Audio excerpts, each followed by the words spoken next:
Hello दोस्तों, कैसे हैं आप सब? राम जी की पाठशाला में आपका बहुत-बहुत स्वागत है। उम्मीद करता हूँ आप सब अच्छे होंगे और आप लोगों की तैयारी बहुत ही बढ़िया ढंग से चल रही हो। जब आप लोग बहुत ज़्यादा परेशान हैं कि कोई भी अच्छी भर्ती हमारे सामने अब नहीं आ रही है, बहुत ज़्यादा परेशान हैं, कोई भी नोटिफ़िकेशन देखने के लिए नहीं मिल रहा है या जो भर्ती प्रक्रिया चल रही है वो पूरी नहीं हो रही है, कुछ भी चीज़ें हैं, तो ऐसी परेशानी के समय में आप लोगों के लिए, आपकी परेशानी को कम करने के लिए मैं एक बहुत ही बढ़िया जानकारी आप लोगों के लिए लेकर आ गया हूँ। आप सबको एक बात पता होगी कि दरोगा एक बहुत ही बढ़िया पोस्ट होती है। अभी आपके यूपी पुलिस दरोगा का भी नोटिफ़िकेशन 1 साल पहले निकला था और बहुत सारे लोगों की ये तमन्ना भी होती है कि भाई हम लोग फ़ॉरेस्ट में भी जाएँ। अब फ़ॉरेस्ट विभाग है, जो वन विभाग है उसमें भी जाएँ, तो उसमें भी बहुत सारी मतलब पोस्ट अलग-अलग रहती हैं, जो यूपीएससी से लेकर के और राज्य के आयोगों द्वारा भरी जाती हैं। तो एक ऐसी ही पोस्ट है जो अपने आप में बहुत ज़बरदस्त है, बहुत जानदार है, वो है आपकी वन विभाग की। उत्तर प्रदेश वन विभाग में दरोगा की पोस्ट होती है, संभवतः इसको फ़ॉरेस्टर कहते हैं। इसको मैं पूरी तरह से जानकारी मतलब इस शब्द के लिए मैं पूरी तरह श्योर नहीं हूँ, परंतु फ़ॉरेस्टर ही कहते हैं और वन दरोगा इसको कहा जाता है, फ़ॉरेस्ट एसआई कहा जाता है। बहुत ज़बरदस्त ये जॉब है, बहुत ज़बरदस्त पोस्ट है। अब से लगभग 2-3 महीने पहले मैंने आपको इसकी जानकारी दी थी, कुछ बातें बताई थी कि इसकी भर्ती के आने के अब चांस बन रहे हैं, परंतु तब आप में से काफ़ी सारे लोगों ने इन चीज़ों पर यकीन नहीं किया था और मैंने बोला था कि ये यूपी ट्रिपल एससी के माध्यम से ही इसको निकाला जाएगा। तो आप लोग कह रहे थे, "अरे नहीं, ऐसा होता है, वैसा होता है।" तो मैंने कहा था, "चलिए थोड़ा देखते हैं, वेट कीजिए, फिर आपको सारी चीज़ें क्लियर हो जाएँगी।" तो आप लोगों के लिए ये गुड न्यूज़ है कि अब बहुत जल्दी ही आपके सामने एक नोटिफ़िकेशन आने वाला है, जिसके माध्यम से आप उत्तर प्रदेश वन विभाग में दरोगा की पोस्ट को होल्ड कर सकते हैं। बहुत ही अच्छी जॉब है, बहुत ही अच्छी पोस्ट है, सुकून और शांति की ज़िंदगी है। इसके बारे में सारी जानकारी लेते हैं। उससे पहले अगर आप चैनल पर नए आए हो, तो ऑथेंटिक अपडेट्स एंड कंटेंट के लिए हिंदी और जीएस के लिए आप चैनल को सब्सक्राइब कर सकते हैं, प्लेलिस्ट आप चेक कर सकते हैं और भी चीज़ें आपको राम जी की पाठशाला पर बहुत ही विश्वसनीय रूप से मिलती रहेंगी। तो सबसे पहले 3-4 पॉइंट्स पे बात करनी है कि जो वन दरोगा की भर्ती है, इसके नोटिफ़िकेशन की कब तक आ जाने की संभावना है, ठीक है? दूसरी बात है, ये मतलब कुल कितने पद होंगे, कितने पदों पर ये भर्ती होने वाली है? अप्लाई कब से कर पाएँगे, है ना? कब से आप आवेदन कर पाएँगे? और कौन व्यक्ति इस अप्लाई कर पाएगा? क्या योग्यताएँ हैं? क्या एलिजिबिलिटीज़ हैं? इन सब चीज़ों को हम लोग यहाँ पर जानेंगे। सबसे पहली तो एक बात आपको मैं बता दूँ, ये जो भर्ती होने वाली है, वो आपकी भर्ती यूपी ट्रिपल एससी के माध्यम से ही होगी। किसके माध्यम से? यूपी ट्रिपल एससी के माध्यम से होगी। क्यों? क्योंकि ये बात है, जो वन विभाग है वो अपनी सारी भर्तियाँ यूपी ट्रिपल एससी के माध्यम से ही अब करा रहा है। आप लोगों ने देखा होगा, यूपी ट्रिपल एससी ने अभी फॉरेस्ट गार्ड का एग्ज़ाम करवाया था 21 अगस्त को। ना संभवतः 21 अगस्त को आपका एग्ज़ाम हुआ था। तो वन विभाग की जो भर्ती ये दरोगा की निकलने वाली है, ये आपका यूपी ट्रिपल एससी कराएगा। और क्योंकि यह भर्ती अब जल्दी आपको देखने को मिलने वाली है, अभी बताऊँगा नोटिफ़िकेशन कब तक आने वाला है, डेट भी आपको कुछ बताऊँगा। तो ये भर्ती आपके पैट के आधार पर निकलेगी, ठीक है? पैट 2021 के आधार पर निकलेगी और पैट 2021 के आधार पर निकलेगी, तो पदों की संख्या एक बहुत इम्पोर्टेंट चीज़ हो जाती है, क्योंकि ये लोग कितने लोगों को बुलाते हैं, जितनी वैकेंसी होती है, उससे 15 गुना लोगों को ही ये कॉल करते हैं। तो क्या-क्या चीज़ें होंगी, क्या-क्या नहीं होंगी, उन पे डिस्कशन करते हैं। तो सबसे पहली बात आप ये चीज़ सुन लीजिए, नोटिफ़िकेशन की जो बात चल रही है, जो जानकारी मिली है, वो ये है कि वो जो सितंबर आपका चल रहा है, इसके लास्ट वीक में, इसके अंतिम सप्ताह में नोटिफ़िकेशन जारी हो जाने के बहुत ज़्यादा चांसेस हैं। बहुत ज़्यादा चांसेस हैं कि 25, 26, 27 के आसपास आपका नोटिफ़िकेशन आपको देखने के लिए मिल जाए। ऐसे बहुत ज़्यादा चांसेस हैं, पर आपको पता ही है कि यूपी ट्रिपल एससी से कोई भी जानकारी लेना और उसका बिल्कुल सही हो जाना, तो फिर तो मतलब सोने पे सुहागा है। परंतु ये जानकारी बहुत हद तक सही भी है कि 25, 26, 27 यानी कि सितंबर के अंतिम सप्ताह में आपको नोटिफ़िकेशन देखने को मिल सकता है। अगर डिले हो गया तो यूपी ट्रिपल एससी की महिमा, फिर तो क्या ही कहा जा सकता है। तो सितंबर अंतिम सप्ताह में आपको मतलब इसके नोटिफ़िकेशन के लिए तैयार रहना है। और सामान्यतः क्या रहता है कि नोटिफ़िकेशन जब आता है, तो या तो उसी दिन से या 2, 4, 5 दिन आगे-पीछे एप्लीकेशन भी शुरू हो जाते हैं। आप अप्लाई कर सकते हैं उसके लिए।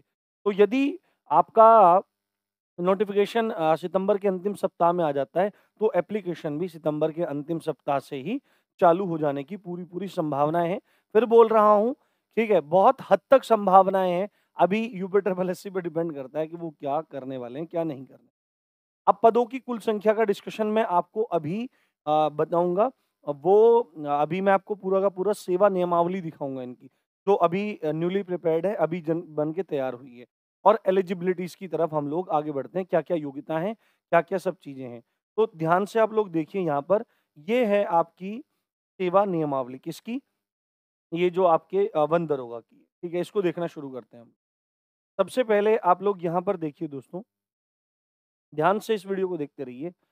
ये देखिए यहाँ पर, ये सरकारी गज़ट है उत्तर प्रदेश सरकार का, और उत्तर प्रदेशीय सरकार द्वारा ये बहुत सारी चीज़ें यहाँ पे लिखी हुई हैं, ठीक है? जनवरी 2022 ये करके पूरा लिखा हुआ है। उत्तर प्रदेश शासन, पर्यावरण, वन एवं जलवायु परिवर्तन, ऐसा करके है यहाँ पर, थोड़ा-सा इसको बड़ा कर लेते हैं। ठीक है, यहाँ पर बहुत सारी चीज़ें लिखी हुई हैं, बट सबसे पहले मैं आपको यहाँ दिखाता हूँ, क्या लिखा हुआ है? उत्तर प्रदेश अधीनस्थ वन, उपक्षेत्रीय वन अधिकारी तथा वन दरोगा सेवा नियमावली 2021, उसका भाग 1 है ये, ठीक है? और यहाँ पर पद इत्यादि की बात की गई है कि भाई ये पद है, ये पद का नाम है, और जॉब कैसी है? देखो, जो एसआई की जॉब होती है, वो ग्रुप सी की जॉब होती है, आपको ये चीज़ पता होनी चाहिए। यहाँ पर देखो क्या लिखा हुआ है, समूह ग, क्या लिखा हुआ है? वन दरोगा क्या है? आपका समूह ग में आपका आता है, ग्रुप सी में आपका ये जॉब आता है। ठीक है, आगे बढ़ते हैं। देखते रहते हैं आगे, अब आपके काम की चीज़ें आएँगी। अब इसमें यहाँ बहुत सारी चीज़ें हैं, ठीक है? मैं इसको टेलीग्राम में डाल दूँगा, आप लोग वहाँ पर जाकर देख सकते हैं। ठीक है, अब देखो, मैं आपको टोटल वैकेंसीज़ की बात बताता हूँ, ठीक है? टोटल वैकेंसीज़ की बात बताता हूँ। हालाँकि जो मतलब बातें पता लग रही है, वो ये बातें पता लग रही हैं कि जो कुल पद होंगे, वो लगभग 500 के आसपास ही देंगे। तो अगर ये 500 के आसपास पद देंगे, तो 15 पंजे 75, तो 7,500-8 हज़ार बच्चों को पेपर देने के लिए बुलाएँगे, तो आप सोच सकते हैं पैट की कट ऑफ ये कहाँ पर लेकर जाएँगे। तो वो बात अभी नहीं है, क्योंकि इस बात का पूरा का पूरा स्पष्टीकरण नहीं है कि 500 ही बच्चों को बुलाएँगे, पर जानकारी ऐसी है, मतलब 500 पदों पर भर्ती निकालेंगे। परंतु अगर हम यहाँ पर देखें सेवा नियमावली की, तो यहाँ पर क्या लिखा है कि जब तक कि उपनियम 1 के अधीन परिवर्तन करने के आदेश न दिए जाएँ, सेवा की सदस्य संख्या और उसके प्रत्येक श्रेणी के पद उतने होंगे जितने नीचे दिए जा रहे हैं। यानी कि जो वन दरोगा के कुल पद हैं, टोटल सृजित पद हैं, वो 2338 पद हैं। कितने? 2338 पद हैं। इस फिगर को आप अपने दिमाग में रखेंगे। 2338 पद हैं। ठीक है, बात समझ में आ गई? 2338 पद। ओके, ठीक है। चलिए आगे बढ़ते हैं। आगे दिखाता हूँ मैं आपको फिर चीज़ें। तो 2338 पद हैं। तो यहाँ पर देखिए, अब ये है भर्ती। ठीक है, भर्ती यहाँ पर ये देखिए। भर्ती में क्या लिखा गया है यहाँ पर? ये देखिए यहाँ पर, हमको उपक्षेत्रीय वन अधिकारी से यहाँ पे कोई मतलब नहीं है, वन दरोगा से मतलब है। वन दरोगा में क्या लिखा है कि पॉइंट नंबर 1, 50% आयोग के माध्यम से सीधी भर्ती द्वारा, और 2, 50% मौलिक रूप से नियुक्त वन रक्षकों, वन्य जीव रक्षकों, जिन्होंने भर्ती वर्ष के प्रथम दिवस को इस रूप में 5 वर्ष, यानी कि अगर 2338 पद हैं, तो इनका आधा कर दो, कितना हो जाएगा? तो ये देखो, काट लो भाई, अपना गणित तो ऐसा ही है। तो 2 ही कम 2 हो जाएगा, फिर 2 ही कम 2 हो जाएगा, फिर 2 छिक 12 हो जाएगा, और 2 नम 18, यानी कि 1169 पद, जो मेरा हिसाब है भाई, ठीक है ना? कट-वट गया होगा, देख लो। मतलब लगभग 1150 पद तो सीधी भर्ती से भरे जाएँगे, पूरे के पूरे सीधी भर्ती, 1150 पद, और 1150 पद के आसपास किनसे भरे जाएँगे? प्रमोशन दिया जाएगा फॉरेस्ट गार्ड्स को, जिन्होंने अपनी सर्विस 5 साल की पूरी कर ली है। तो कुल मिलाकर क्या बात हुई? बात ये हुई कि भाई बात चल रही है 500 पदों की, कितनी? 500 पदों की यहाँ पर बात चल रही है, और जबकि पद खाली हैं लगभग 1150, 1150 पद खाली हैं इसके हिसाब से, है ना? इसके सॉरी, मतलब इतनी पदों की संख्या है। अब वो देखा जाएगा कि भाई कितने पद वहाँ पर खाली पड़े हुए हैं, कितनी वैकेंसी वहाँ पर निकलने वाली है। ठीक है, आगे ये सारी बातें ये लिखी हुई हैं। अब मैं आपको कुछ और भी इसकी अर्हताओं के बारे में दिखा देता हूँ कि क्या इसकी अर्हताएँ हैं, क्या इसकी एलिजिबिलिटीज़ हैं। तो यहाँ पर देखिए, ये बात है, भारत का नागरिक हो, ये सब चीज़ें तो हैं ही हैं, पूरा का पूरा। ठीक है, अब ये आ गया हमारा शैक्षणिक अर्हता। देखिए ये पॉइंट आ गया, मैं थोड़ा-सा और बड़ा करके आपको दिखा देता हूँ।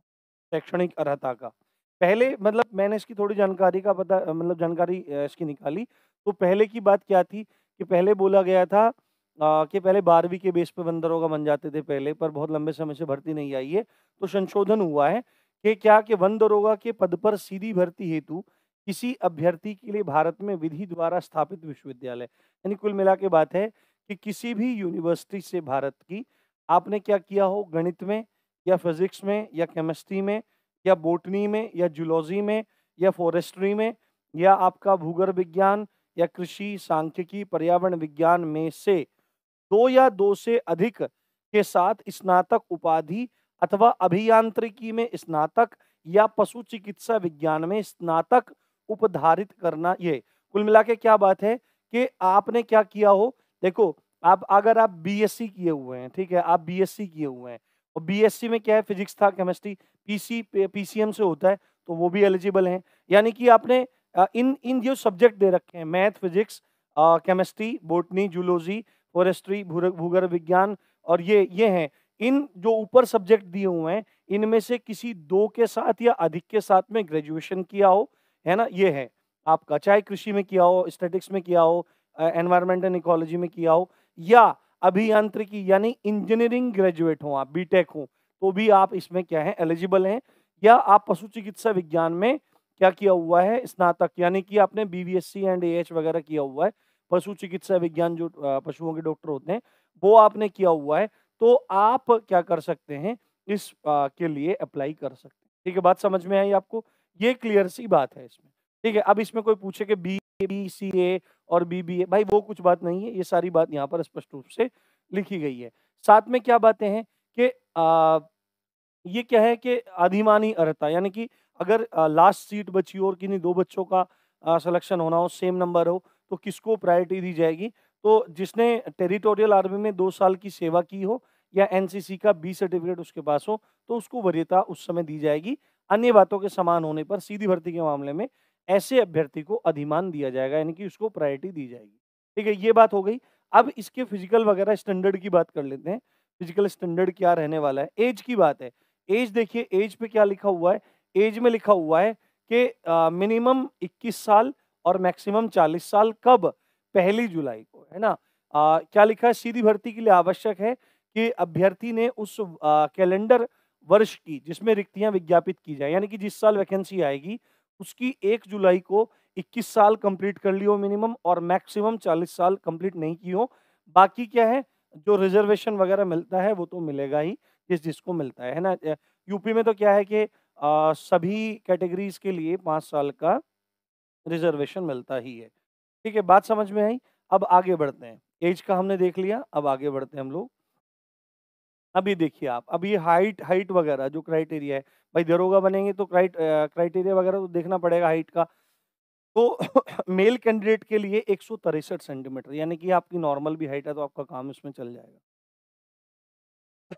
और उसके बाद है कि सीने का घेरा पूरा फुलाने पर, है ना, 84 होना चाहिए। 84 होना चाहिए। कितना होना चाहिए? आपका 84 होना चाहिए। और 5 सेंटीमीटर का फुलाव। पूरा फुलाने पर 5 सेंटीमीटर का फुलाव चाहिए। यानी कि यहाँ पर क्या है कि 79, है ना, 79 आपकी सेंटीमीटर चेस्ट का मतलब ब्रॉडनेस होनी चाहिए। चेस्ट आपकी 79 होनी चाहिए और फुलाने के बाद 84 आपकी हो जानी चाहिए। महिलाओं का क्या है? महिलाओं की 150 सेंटीमीटर हाइट है। और सामान्यतः क्या रहता है कि किसी भर्ती में महिलाओं का सीना नहीं मापा जाता है, परंतु यहाँ पर लिखा हुआ है। ठीक है। चेस्ट जो मतलब चेस्ट है या सीना है, उसके फुलाने के बाद 79 होना चाहिए, यानी नॉर्मल 74 होना चाहिए और 5 सेंटीमीटर का एक्सपेंशन उसमें होना ही चाहिए। ठीक है, ये नॉर्मल बात है। परंतु अगर क्या है कि अनुसूचित जनजाति है, यानी एसटी है, गोरखा है, नेपाली, गढ़वाली, कुमायूनी है ना, इनके लिए क्या है, पुरुष के लिए 152 सेंटीमीटर पॉइंट 5 है हाइट और महिलाओं के लिए 145 सेंटीमीटर। अब बात कर लेते हैं इनकी फिजिकल की। तो फिजिकल में तो आपको पता ही है, फिजिकल में क्या रहता है, वही 4 घंटे में पुरुषों के लिए 25 किलोमीटर की पैदल चाल होती है, या दौड़ कह सकते हैं आपको। इसमें वेट की बात नहीं है। अभी जो फॉरेस्ट गार्ड है उसमें क्या है कि 10 किलोग्राम वजन के साथ 25 किलोमीटर की चाल या दौड़ 4 घंटे में पुरुषों के लिए, और महिलाओं के लिए 14 किलोमीटर की पैदल चाल या दौड़ कह लीजिए 4 घंटों में पूरी करनी होती है फॉरेस्ट गार्ड में। इसमें भी सेम है, बट इसमें 10 किलोग्राम वजन का कोई भी जिक्र नहीं किया गया है। ठीक है, बात समझ में आई? ठीक है, अब अगर इसके सिलेबस की बात करें तो सिलेबस भर्ती की प्रक्रिया, तो प्रक्रिया वगैरह पूरा लिखा हुआ है यहाँ पर, ये पूरा इन्होंने कुछ लिख रखा है कि ये होगा, वो होगा, फलाना होगा, ढिमाका होगा। मतलब ये सब अपना इनका ऑफ़िशियल वर्क है। ठीक है? तो सिलेबस जैसा यहाँ पर कुछ भी देखने के लिए नहीं मिल रहा है। सिलेबस की अगर हम मोटी-मोटी बात करें दोस्तों, सिलेबस के बारे में डिस्कशन करेंगे अपना अलग टैब पर। यहाँ पर करते हैं। सिलेबस के बारे में अगर दोस्तों बात करें, तो सिलेबस में जहाँ तक उम्मीद है ना? जहाँ तक उम्मीद है, तो सिलेबस में वही चीज़ें दी जाएँगी, जो आपकी फ़ॉरेस्ट गार्ड में थी। यानी कि आपकी ज़बरदस्त हिंदी आएगी, ठीक है? जिसमें आपका व्याकरण भी आएगा, जिसमें आपका साहित्य भी आएगा, जिसमें आपके पत्र इत्यादि सब चीज़ आएँगी। बहुत बढ़िया हिंदी आएगी, कुल मिला के गद्यांश वगैरह सब आएँगे। दूसरी बात है, आपका रीज़निंग प्लस मैथ एक साथ होगा, जिसमें रीज़निंग बहुत ज़्यादा होगा और मैथ के कुछ प्रश्न होंगे, जिनको आप साधारण तरीके से कर सकते हैं। रीज़निंग मैथ एक साथ होगा और तीसरा आपका जीएस इसमें पूछा जाएगा, ठीक है? जहाँ तक उम्मीद है ऐसा-ऐसा ही पूरा रहने वाला है, बाकी कुछ चेंजेज़ होंगे, वो नोटिफ़िकेशन आने पर ही हमको पता लग पाएँगे। तो ये सारी जानकारियाँ हैं। एक बात मैं आपको बता दूँ अ, आपके लिए हिंदी और जीएस आपको राम जी की पाठशाला पर मिल जाएँगे, बहुत सारी वीडियोज़ पड़ी हुई भी हैं, ठीक है? अभी क्योंकि हमारा थोड़ा टेक्निकल इश्यूज़ अभी लैपटॉप के साथ में सिस्टम के साथ चल रहा है, तो जैसे ही वो रिज़ॉल्व होता है तो आपके लिए क्लासेस भी समय पर चला दी जाएँगी, कोई दिक्कत नहीं है। आप आराम से पढ़िए, आपको प्रैक्टिस भी करवाई जाएगी, सब चीज़ कराई जाएगी। तो उम्मीद करता हूँ आपको सारी बात समझ में आई होगी, अच्छी लगी है तो आप सब्सक्राइब करना बिल्कुल मत भूलिए। इसी अच्छी बात के साथ आप देख रहे थे राम जी की पाठशाला, मैं हूँ राम भारद्वाज। जय हिंद, जय भारत।